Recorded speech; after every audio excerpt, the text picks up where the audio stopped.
to go to look to see what medications can help. I think that you look at the problems that cause functional impairments, that this is really where medicine belongs doing its work. In my point number 7, I think I've already said that we really need to see aging, in terms of what its particular process is, and given understanding of that process, then going on to further understanding what can happen.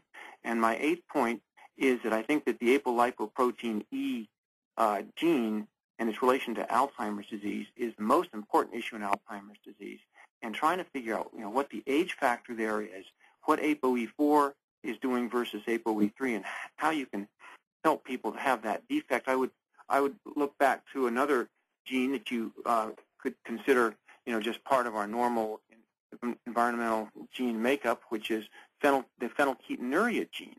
Clearly, if you change the diet of babies that have this gene, you can prevent them becoming mentally retarded. I don't think that's unfair whatsoever, and I think that we need to find out what is it that the people with ApoE4 are eating that ends up causing them Alzheimer's disease, and how can we modify their diets as well. And if there's some medications that can do it, I'm all in favor of it. But I think we have to understand what the aging process is even more globally to see where it's going to fit into the ecology of our whole species.